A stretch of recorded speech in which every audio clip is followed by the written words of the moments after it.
Hi, everybody. My name's Jenny, and I'm a 15-year-old sophomore at Grand Rapids High School. What you're about to see takes place in my brain. Today in math class, we learned about, watch and see.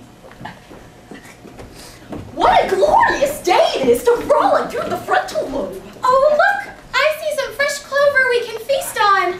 Star Chaser, you know I don't eat clover. I only feast on the flesh of young virginal maidens. What's that? Where's its glittering horn? Or its multicolored tail. Or its sense of self-preservation. Roar! Aww. Hello, imaginary creatures. I am an imaginary unit. You don't look like anything else here in Jenny's imagination. So, what's your deal, Mr. Imaginary Number? I am the square root of -1. Since there exists no real number that produces a negative number when squared, we imagine such a number and assign to it the letter I.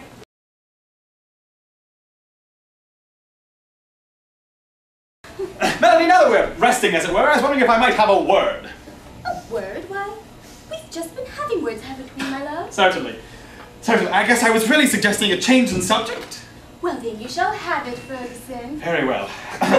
Melody, well, it seems I hardly know where to begin. Well, I wouldn't attach terrible importance to the method of your beginning, Doctor. Right, all right. Well, Melody, you and I have been seeing each other for near 17, maybe 18 months now? 19 in July. 19 then, 19 wonderful months. And in that time, I've grown to care for you more than any other human being on this entire delightful planet. And granted, I haven't met every human being on this entire delightful planet, but if I were, well, Melody, my dear, I would still prefer your company the best. Oh, Ferguson, how sweet of you to say so. And I return your sentiment in full. Oh, it delights my ears to hear it. Then, Melody, if I may be so bold, it would make me the happiest man alive if you would spend the rest of your days as a mortal being on this planet with me. Oh. Melody Lauren Coffinfield, will you marry me? I can't believe this is happening! Of course What is that? Oh, it's merely a trifle, my darling. A symbolic representation of my love and devotion to you for the rest of my days. Right, I followed you that far, but what is it? It's a commonly and naturally occurring allotrope of carbon, my love, just for you. It's a lump of coal. Graphite, darling. That well, a rose by any other name, of course. But what's the matter? What do you mean by it? When a man asks a woman to marry him, he gives her a piece of carbon. It's quite traditional. He gives her a diamond. Oh, maybe in some cases, but a piece of carbon. Yes, well, carbon is merely element number 6 on the periodic table, which is diamond is an allotrope of such, a crystalline allotrope. What? An allotrope on a periodic table? Melody, I'm sorry, I did not mean to confuse you. Allow me to explain. Carbon is an atom, and it's element number 6 on the periodic table, which stands for the number of protons in its central nucleus. Now, its atoms can be rearranged in different ways, and each of these ways is called an allotrope. Diamond is an allotrope in a tetrahedral lattice, and hexagons and allotropes of carbon are graphite. It's very simple, you see.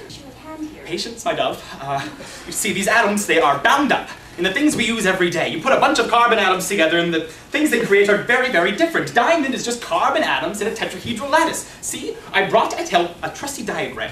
Here is a tetrahedron. There are carbon atoms here, here, here, here, and here. Millions of them, all bound up to form a diamond. It's really quite simple, hence diamond's hardness. What about that?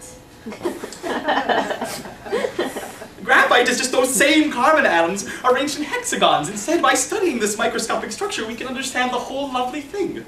What's a hexagon?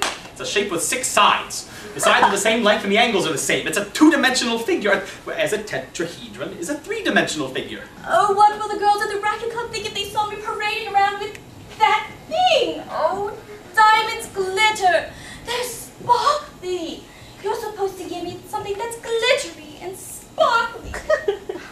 Besides, that horrible hole would never fit on my finger. Well, that's why it's on a string. I thought you might wear it around your neck. Do you have any idea how much a diamond costs? That's not my problem. Why should it be mine? Why should I have to spend thousands of dollars so that you might wear a crystalline allotrope of carbon around your little finger? Because it's sparkly. They're both rocks. What's the difference? I don't care for them at all. I just asked you to marry me. I don't understand what buying a rock has to do with it. You really don't understand anything, do you? No, I don't understand anything, Melody. I don't understand why I should have to spend all the money so that you might wear a sparkly diamond. All I understand is that I love you, and that doesn't seem to count for anything anymore. You love me. Well, no one's ever loved me before.